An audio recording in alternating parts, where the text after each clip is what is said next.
My name is Annie. I'm 81 years old, and I want to tell you something that took me most of my life to understand, something nobody said to me, not once, in all those decades. The morning I finally understood it, I was sitting right here at this kitchen table.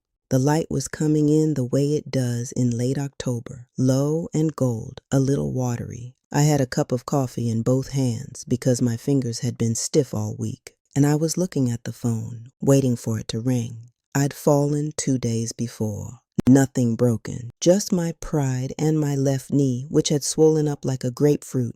I'd gotten up off that floor by myself, held onto the cabinet, took about 3 minutes, said some words I won't repeat, and I hadn't told a single soul. Not because I was ashamed, because I knew even then what telling would cost me. I knew what the calls would sound like. The careful voices, the suggestions wrapped in love that don't quite feel like love.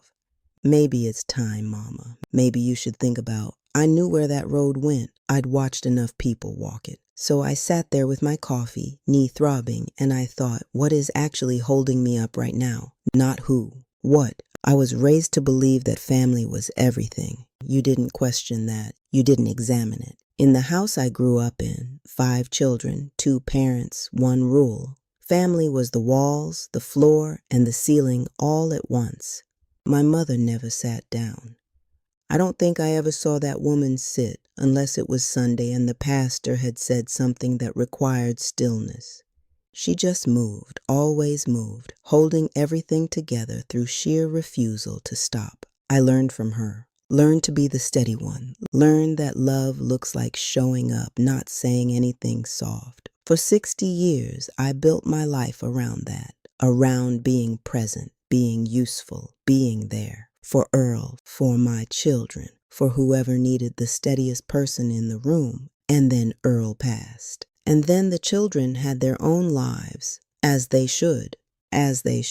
And then I was sitting at this table with a bad knee and a quiet phone, and I realized something that rattled me to my core. All that time, I thought I was building a family. What I was actually building was dependency, and I'd built it in the wrong direction. I'd made myself the pillar everyone leaned on, and somewhere along the way, I forgot to build any pillars of my own. The first one I had to build, and this is going to sound small, but stay with me, was my body.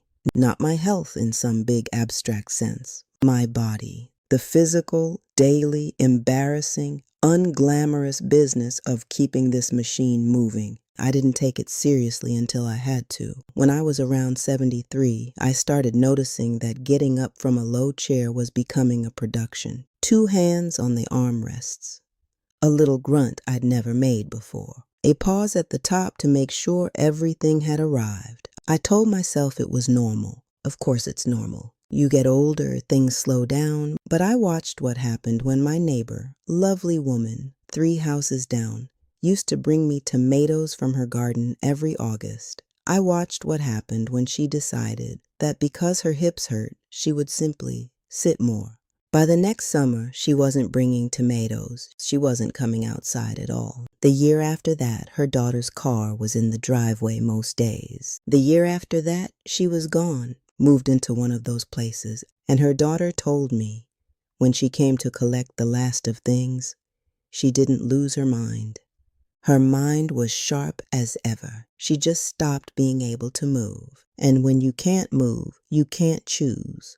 You can't choose to stay. You can't choose what you eat or when or who comes in and out of your home. You lose your choices one by one, like a slow leak. I thought about that for a long time, and I started walking. Nothing heroic, just 20-30 minutes every morning, slow, around the block, sometimes to the end of the street and back, depending on what the weather and my knees had agreed on that particular morning.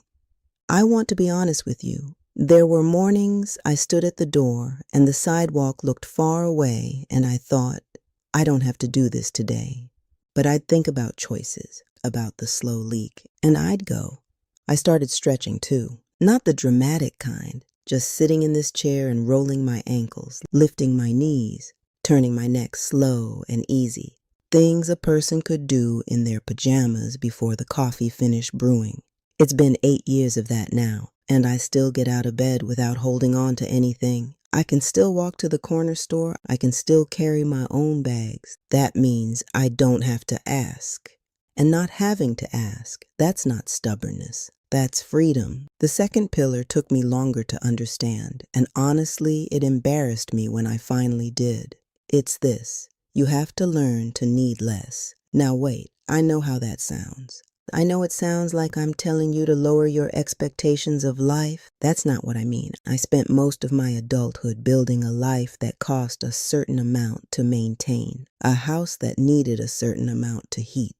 Habits and routines that added up to a number I didn't fully examine because the money was coming in and the life was running. When Earl was gone and I was managing things alone, I sat down for the first time and really looked, and I thought, I am spending money to maintain a life I no longer live. 4 bedrooms for one person, a yard that needed tending, a neighborhood I barely knew anymore because everyone I'd known on that street had moved or passed. I fought with myself about it. You know how it is. We attach things to our identity. This is where I raised my children. This is where Earl and I, all of it true, all of it real, but the house was running me instead of me running the house. I'll never forget. This is going to sound ridiculous, but I calculated once that I was spending nearly $40 a month just keeping lights on in rooms I never entered. I had a whole guest room that nobody had slept in 4 years, and I was heating it all winter long. $40 a month lighting up empty rooms and warming up memories. I laugh about it now. At the time I was furious, which I think is the correct response. I simplified. Not all at once. I'm not that brave. But slowly. I let go of things I was keeping for a life that wasn't my life anymore. And I discovered what I'd heard but never quite believed. When you need less, nobody has power over you.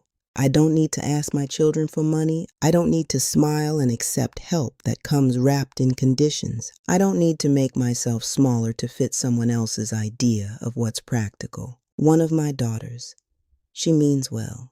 She does. She suggested once that I sell this place and move somewhere easier. I knew what she meant. She meant somewhere supervised, somewhere they could stop worrying. I didn't argue. I just said, I'll let you know when the time comes. And I meant it. I will. But the reason I can say that calmly, the reason I can hold that line without desperation, is because I'm not financially at anyone's mercy. I built small enough that I can sustain this life on what I have without asking. That's the pillar, not wealth. Simplicity needs that fit within what you actually control. The third pillar is health, but not the way we usually talk about it. We talk about health like it's luck, like it's genes, like it's either on your side or it isn't. Some of that is true. I'm not going to pretend otherwise. But I watched my older brother, and I don't talk about him much, so I'll just say this once. I watched him treat his body like it owed him something, like he'd earned the right to eat whatever he wanted, drink whatever he wanted, ignore whatever his body was trying to tell him. For years, it seemed like he was right.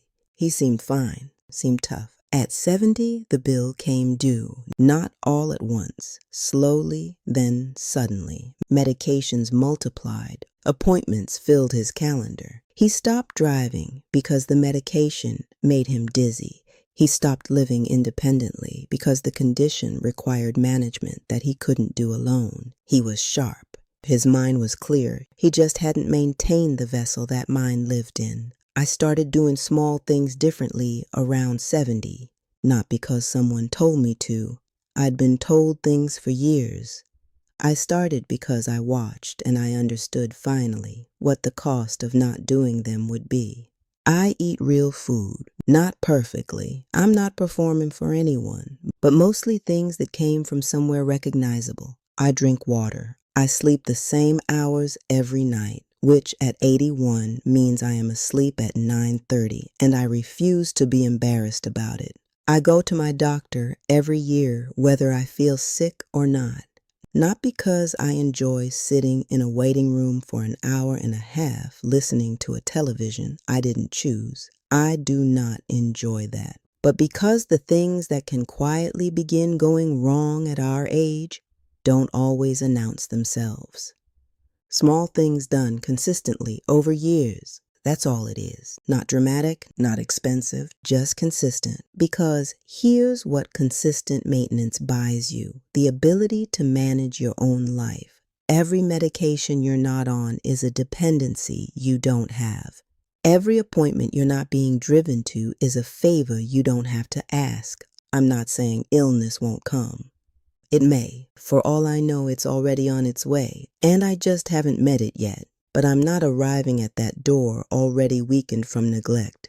The fourth pillar is the one I find hardest to talk about. It's resilience. And I don't mean that word the way it's usually used, bravely, proudly, like a badge. I mean the very specific ability to absorb loss and keep moving, to grieve and not stop, to have something taken from you and not hand yourself over to the taking of it. After 60, you will lose things, people, abilities, versions of your life you loved. The question isn't whether loss will come. It's whether you can survive it without needing someone else to carry you through it indefinitely. When Earl passed, he didn't go suddenly. There was time to prepare, people said, as if preparation were possible for a silence that size, as if you could practice for the absence of someone who had been in the next room for 46 years. I grieved. I'm not going to tell you I handled it with any particular grace. There were weeks I sat in this house and talked to no one, and the talking to no one felt fine, which probably wasn't a good sign. But at some point, and I can't tell you exactly when, grief doesn't come with a schedule. I made a decision that wasn't really a decision. More like a turning back toward something, toward my routines, toward the small things I had to do regardless of how I felt. I kept walking in the mornings, not because I wanted to, because I'd decided months earlier that I would, and grief hadn't changed that decision. I kept showing up to my own life. Imperfectly, slowly, sometimes barely, but showing up. I've known women who made a different choice, who let the loss become the permanent story, who needed their children to come constantly, to fill the space, to give them a reason to be present in their own days. I understand it. I do. The pull of that is real. You are in pain, and the people who love you are right there, and it would be so much easier to let them carry some of it, but they can't actually carry it. Not the real weight of it. They can sit with you, yes. They can love you, yes. But they cannot fill what's actually missing. And when you require them to try, when you need them to keep coming, keep calling, keep being the reason you get out of bed, you put something on them that love wasn't designed to hold. And over time, it strains, even the love. I don't say this harshly. I felt the strain on my side, too, when someone needed more than I had. It's not a failure of love. It's just a weight love was never meant to be the only thing carrying. Resilience is what allows you to grieve honestly and still walk back into your own life. Still be the person who functions, who decides, who continues. It's not about being strong. I'm not interested in performing strength at 81. It's about being able to get up after falling. Literally and otherwise, Kayla was over here last week. She'd walked home from school and stopped at my door the way she sometimes does. Not always, not every day, just when the timing works out and she feels like it. We didn't do much. I had the television on low. She did her homework at this table. I made her a snack that she ate without comment, which I've learned to interpret as approval. At some point, she looked up at me and said, "Miss Annie, how come you don't seem scared of stuff?" I thought about that. I said, "What stuff?" She said, "I don't know. Just stuff." I told her I was scared of plenty, but I'd learned that being scared and staying put were two things that could coexist, that the fear didn't have to win just because it showed up. She went back to her homework. I don't know if it meant anything to her, but I sat there thinking about all the things I'd been afraid of and hadn't moved through, and all the things I had. The fifth pillar is knowing who you are and refusing to give it up when people suggest you should. This is the one that sounds the simplest and is the most dangerous to lose, because after 65, 70, 75, people start making decisions for you, quietly at first, with good intentions always. Your children decide what's safe. Doctors speak to whoever came with you instead of to you. People start using a different tone of voice, slower, louder, as though age has affected your hearing along with everything else. And if you don't know what you stand for, what you will and will not accept, what matters to you, what kind of life feels like your life, you will disappear into what other people think is best for you. I've watched it happen. Women I've known for decades, capable women, sharp women, who let the suggestions compound and the decisions accumulate, and woke up one day living a life that had been arranged around them like furniture in a room they'd never chosen, not because anyone was cruel, because they hadn't said clearly, "This is where I stop." When my daughter started talking a few years back about options, she used that word, options, like it was neutral. I sat with the discomfort of it for a few days before I spoke. And when I spoke, I said it plainly. I said I appreciated that she worried. I said I understood that worry was love in her language. And I said, while I can manage my own life, I will manage it. When that changes, I will tell her. But that time was not now. She pushed, the way people do when they love you and are frightened. I didn't push back. I just stayed where I was. She dropped it eventually. And I hope she understood something in the staying, that her mother was not someone who could be moved by worry alone, that there would be a conversation when the conversation was needed. But that conversation was not this one. Knowing who you are doesn't mean you never change. I've changed. I've gotten softer in the last decade in ways that still surprise me. I let things sit now that I used to immediately correct or handle or press down. But knowing who you are means that the changes are yours, chosen, or at least recognized, not performed for someone else's comfort. It means the life you're living at the end, at this end, with the light coming in low in the mornings and the coffee in 2 hands and the stiff fingers. It feels like your life, not a careful arrangement someone made for your safety. That's worth protecting. I've been thinking lately about what I actually built. Not the house. The house is just walls. Not the family. They're their own people now, and that's right. But these 5 things, the body I've maintained, the life I simplified, the health I tended, the ability to keep going after loss, the knowledge of who I am and what I'll hold on to. Nobody handed me those. Nobody came and built them for me, and nobody can take them away. That's what I mean when I say this. I'm not saying your family doesn't love you. I'm not saying friendship doesn't matter. Earl's memory matters to me every single day, and he's been gone 15 years. What I'm saying is that love, even the truest love, is not a foundation. It's weather, beautiful sometimes, difficult sometimes, unreliable in its timing. You can't build a house out of weather. The 5 things are the foundation. Everything else, the love, the family, the connections, the warmth of someone's company on a slow afternoon, all of it rests on top of what you've built for yourself. And it's better that way. It's better for them too, to love you freely rather than out of necessity. I think of my mother sometimes, the way she moved through that house without ever sitting down, the way she kept things running by sheer will and habit. I used to think that was strength. I understand it differently now. She was strong, and she built nothing for herself. And at the end, when she had nothing left to run, she didn't quite know what to do with the stillness. I don't want that to be me. I want to be sitting at this table at 85, at 90 if I'm lucky, with my coffee and my stiff fingers, and to feel, even quietly, even only to myself, that I am here by my own design, that I built something that holds. The morning after I fell and didn't tell anyone, I sat here for a long time, and then I got up, slowly, carefully, with my hand on the table, and I walked. There's something about having lived this long that I'm still getting used to. It's gratitude that doesn't make sense.